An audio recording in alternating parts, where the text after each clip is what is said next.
welcome to Round Robin. I'm your host, Robin McCormick with the City of Hampton, and today we're going to give you some tips for having a greener holiday, one that's a little easier on the earth. My guests are from the Clean City Commission, Debbie Blanton and Cris Ausink. Welcome. Well, please Thanks.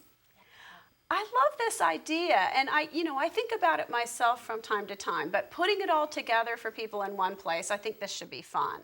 So, first of all, at the holidays, we eat a lot. We eat a lot. We have family in town. And we throw away a lot. It's big meals. So let's talk about some ways we can do better food planning or just, reduce. Sure. One of the most important things is to think carefully about how much food you really need, because it's really easy in the holidays because we want to feed everybody. Food is part of the tradition. Mm-hmm. But when we make a whole bunch of food and then we throw away half of it, then that's not good for our budget, and it's also not good for the environment. So it starts with careful meal planning. And from the point of view of recycling, we want to make sure that what we do buy for the meals, to as much an extent as possible, comes in recyclable containers.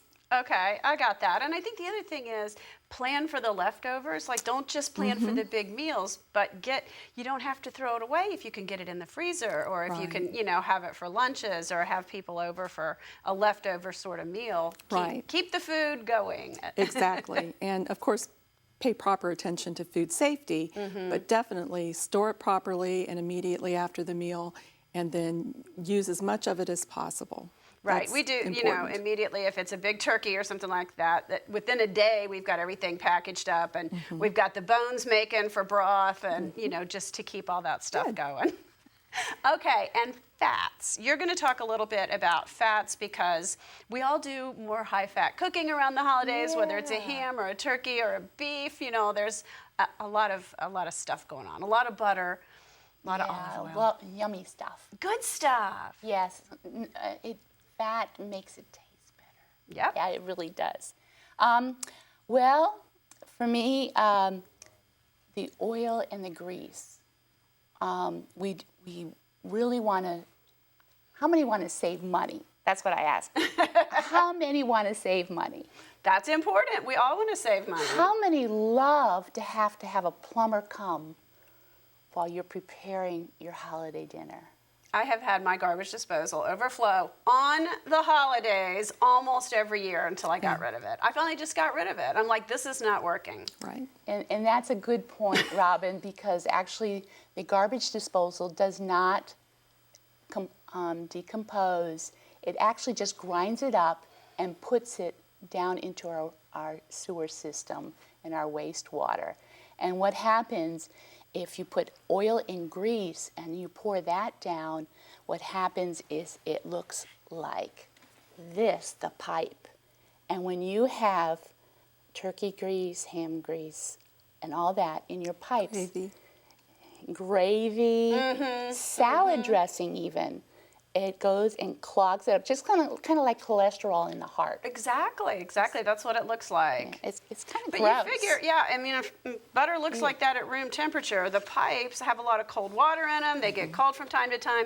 Even things that are liquid at room temperature, like olive oil, can congeal and stay there. And then they get other stuff in there. And the garbage worse. disposal, the little particles will stick onto the oil. And then you get to pay the plumber.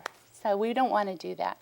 One thing I recommend is... So how do you're going to show me how to scrape. Not that we don't know, but just a visual aid to remind people. Because a lot of these modern dishwashers, I'm so excited. I don't have to rinse everything. I don't have to wash everything to put it in the dishwasher. My dishwasher does its job. But you do need to scrape off the big particles and especially the fats. Wipe those off. Yes. Well, in my household, we actually use our paper napkins, and we wipe them with paper napkins and put it in a can. Okay. And then I have the cover. Any can will do for scrapped, because look at that. Your coffee can, your yogurt, your cottage cheese, whatever, it will work. The only thing that will not work is if you have really hot oil, you need You need that metal can, that's for sure. the Crack metal can. glass and melt plastic. You have to be really careful. You don't want it That's right. melting, but any of the leftover foods can go into any kind of yogurt, cottage cheese that has a cover on it. Keeps it sealed up so it doesn't smell. So it doesn't smell. spill all And over. smell. And sometimes I put it in the refrigerator just to keep it. And when it gets full, I put it in the freezer, and then on dumpster day, I just throw it in. Okay. Yes. So Now you also have this little sink strainer. Yes. And that helps keep those food particles from accidentally going down the drain. So you're not using the disposal, or Right. you've gotten rid of it like I did. That helps keep things from clogging your pipes. This and our is sewers. very, very helpful. Yeah. And also if you're you know, if you're a composter and you have just take a piece of newspaper and put your potato peelings and all your vegetable scraps. You don't want grease in your compost because it draws animals. No grease, no animal product, no dairy, no dairy. But you just scrape it in there and then just wrap it up in the paper, and that will reduce the smell because Okay. of the carbon and nitrogen. They need to be balanced, and so. Well, yeah, and I find that I need to put newspaper into my compost because I have so Right. much nitrogen-rich, wet. Right. You know, most of what's out there is food scraps. You know, Right, vegetable right. scraps and plants and stuff like that. So it needs a certain amount of newspaper Right, anyway, and I shred it up and throw it in there, or keep it in the bottom of my compost container so it dumps out each time and Yep. it doesn't stick Sounds as good. much. You are just a pro. You are the pro composter. I have been composting for a while. Yes, yes. We grew up doing it. You also had a little trick, which I've never seen. If you're doing a lot of baking and you want to keep those dry ingredients separate from the wet ingredients before you mix everything. Well, I have a very tiny kitchen. I mean, like you just turn around. So I have very few bowls because I don't have storage space in my kitchen. You know, I used to have to go up in the attic and bring down things for the holiday because I didn't have, my pans were up in the attic. But if you have the liquid items here, and a lot of times recipes will have the liquid items, and then, so I use my bowl for the liquid items, like the eggs or whipped or whatever. And I will use the inner lining of a cereal box and measure my flour, my salt, my baking soda. And it says mix it. I will just pour it in here, go like this, shake it up, mix it, and then if it says gradually add, I gradually add and stir it. And so I own one less bowl to wash. You know, and even if you're not thinking green, that is a good time saver. It's a good, you know, it just helps you get things all together, and it's faster, and you don't fill up the dishwasher as much. There's a lot good in that. I love that idea. Yeah, and so, I mean, this can be thrown away. Also, leftover, if you have chicken that's kind of greasy or something, instead of putting it in a plastic that you have to wash, I will stick my leftover turkey bones and carcasses in here. Oh, that's good. You know, if I have, depends on this, and divide it up here, put it in the freezer, and then when it's time for soup time, I've got it. Okay, that's wonderful. All right, well, let's talk a little bit about decorations and, you know, all the trappings that come with the holiday. First of all, this is a tricky one for me. Live tree or artificial? I don't know that there's a clear answer There's not here. a clear answer to it. And even some people will say neither, but use a potable tree, one that you can, a live tree that you can decorate and then put outside. That requires you to have a lot of land for a new tree every It year. requires land for a new tree. It also requires a lot of strength because they're usually very heavy with the soil in the pot. Yeah. But I think that whatever you do, you have to be responsible for what you do. I think that's the answer too, right? And so if you choose a live cut tree, then when it's time to put it out to the curb, make sure there's nothing on it but tree. No wires, no extra ornaments that kind of hid away. Oh yeah, because first of all, you don't no want to lose those tinsel. ornaments. Tinsel, Right. I've just given up on. Yeah. Actually, I have reusable tinsel now. They're just little stringy things, and you take them off every year, Right, and that and way they're you get a easier little to sparkle, deal with. but it's not all over the tree. Right, right. So put it out to the curb. If you live in, And it will be composted. I don't think everybody knows it that, will but it's be great. it will be turned into compost or mulch at the VIPSA composting facility. And if you have an artificial tree, take care of it properly. maintain it. When you bring it out, make sure you do whatever they recommend for maintaining the tree. When you put it back, fold it back carefully. Make sure that when it goes back in, you're taking good care of it, and it'll last for literally decades. Right. And then if you reach the point where you decide to make a change from an artificial tree to a live cut tree, or maybe no tree at all, some people just reach the point where it's like, It's too much. let me I just can see hang that. My a parents don't wreath do a tree somewhere or anymore. something. Yeah. Then give it to an organization that can use it. Right. Donate it, put it in the Goodwill. People that Right. can, buy it at a thrift store or something like that. Right. I do think that's the answer, because a live tree is wonderful, and it supports forestry and replanting and reuse, and then the composting. But the artificial, as long as you keep it for a few years, you've also Right. sort of evened out Yeah, the but you effort don't on want the to. environment. You don't want to have like a an artificial tree model that changes every 4 years. No. You want No, it you to gotta- be a you gotta long-term hang on. investment. Okay. So that's the scoop with the trees. All right. But there are lots of other things you can recycle too that are related to the concept of trees. And for example, you can recycle Christmas cards. What do you do with Christmas cards? Well, first of all, most of them are recyclable. So Right, if you right. don't do anything else with them, you can recycle them. But in addition to that, you can make things out of the Christmas cards. And one of the things I do with area school children is make decorative gift boxes out of last year's Christmas cards.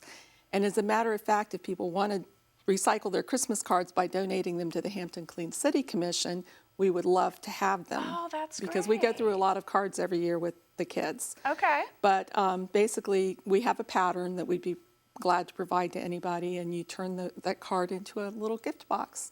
And it's good for small gifts, usually, but it's a cool idea. And there are lots and lots of patterns for reusing Christmas cards for decorations of various kinds on the internet. That's wonderful. We cut ours up to make gift tags. That's a and good way use, to do it. either little pieces or a whole card or whatever. And you can use them too for decorating the Christmas tree. Especially if you're starting out and you don't have many ornaments, you want to add right. some color. You can find your favorite cards and just kind of cut the designs out. Use them on your tree. Okay. Christmas paper can be recycled. Wrapping Can it? paper. See, I thought, Yeah. well, most of the wrapping paper, it's coated. It's still okay usually? If it tears, it recycles. Oh, wow. With the exception of the foil paper. Okay. The stuff that is So if clearly it's got the foil. metallic if it's in it, got, you if it's don't. all metallic. Now, sometimes there's a metallic paint on it, and that's fine if it's just part of the design. But if it's actually, if you tear it and you see that the foil is bonded to the paper, then it cannot be recycled. Oh, that is a really good tip. But okay. anything else, as long as you can tear it, you can recycle it. And you can recycle the wrapping paper rolls Right, and the right. ribbon rolls. All the paper that Cardboard that's inside. cardboard Okay. type things. All right. But there are also, greener ways. I know when I worked at the newspaper, we used to use the end rolls and have the Right. kids draw on it or use stamp, kinds of things to Right. decorate. And using comics, the comic pages. My parents did that forever. We now use the gift bags, and we just recycle them every year. I mean, eventually they get kind of crummy, but it's a Right. lot easier than wrapping, too. It is much easier. There's another, along the idea of the gift bags, if you're handy with a sewing machine, you can buy very colorful holiday cloth, and you can turn it into little gift bags of the appropriate size. That's a great idea with Just the tie little 'em up. drawstring, or you can just tie it. Yeah. I didn't even think of that. That's a nice idea. And then, of course, those are reusable year after year. And if you give them away to somebody, it becomes part of the gift. Right. I've also heard of people, I've not done this myself, but people will buy Christmas-related or holiday-related towels, dish towels and decorative towels, and use those to wrap up gifts. Oh, and that's then a that good becomes idea. part of the gift. And Cris, you had an idea too, especially for kids. You can decorate reusable containers, or Or you can just use this and put your goodies, your fudge, or whatever you want to give. Decorate, you can paint it or decorate the top or put a little cloth over or it even and tie a bow. a cloth, or even a tissue paper with a ribbon and a little tag for you. And thank you for being a good neighbor. Yeah, that's a Whatever. great idea. A lot of us do the baking or the, spice nuts, or there's so much food going around the holidays. That And glass is, one thing I like about glass is good for leftovers. Glass has class for me. Okay. I like class. So, but you can see, you have those containers you put the food in and then you don't know what it is. At least this, you can see if it, so, oh, there's something growing in there. That, I guess I need to dispose of it. But, and also we put leftover soup or something. I put it in the freezer, and so when I'm late for work, my husband can take the top off and microwave it. Okay. And heat it up. So. Is there anything else you want to add, Debbie? You look like you've got something to say. Yes, you do. For the holidays, and really for any time, have extra recycling containers around. When you're having your holiday party, make sure you have recycling containers around for the beverage containers. When you are when you're taking down the remains of your holiday meal, if you've used one of those big aluminum roasting pans, be sure you recycle that. If you're baking, Wash it first. Or at least rinse it out. Wipe it. No, don't put the even with right. grease You want to in it. wipe it. Yeah, It needs to be kind of relatively clean, but it doesn't need to be sparkling span Okay. clean. Because if it was that clean, you could reuse it. Right. But cookie sheets, a lot of times people bake a lot, and then they need extra sheets just temporarily. So those can be recycled. Pie pans can be recycled. Don't let any of that go into the garbage. Any of the foil that you use to cover your leftovers, don't let that go in the garbage. Be sure to recycle your wrapping paper and the process that leads to the wrapping paper, like the gift tags and things like that. You mess up on one, make sure you recycle it. Just be mindful that our holidays typically result in a huge increase in trash, and you can see that in your own neighborhood because you go down the street and you see garbage containers all with the clamshell look on them. Right. But Or extra bags next to them. extra bags. You want to set yourself a goal of not doing that. You want to recycle everything that you can so our holidays are green and not wasteful. Okay, and then buy up front things that have less packaging if you can, and less extra stuff. Exactly. And I would make the bid that people would consider not focusing so much on the stuff as the experience. And so maybe try not giving so much in the way of material goods, but instead focus more on the experience and the love of the holidays. I think that's a good idea. And even for kids, we think kids have to have stuff, but if you get a family gift certificate to the Air and Space Center, the Hampton History Museum, or things that you can do with your kids, they will enjoy it all year long. And Exactly. the cool toy, breaks or they're done with after a few weeks. So there's lots you can do for adults and for kids to extend that. And it really is more that the spirit of the holidays than anything. And so it's important to keep that in mind. We don't want to be wasteful while we're enjoying our holidays. That's right. Okay, well, thank you both very much. Glad to Thank you. come. And thank you for watching. I hope that you will have a greener holiday this year and consider some of these tips and incorporating them into your family's holiday traditions. Thanks for watching.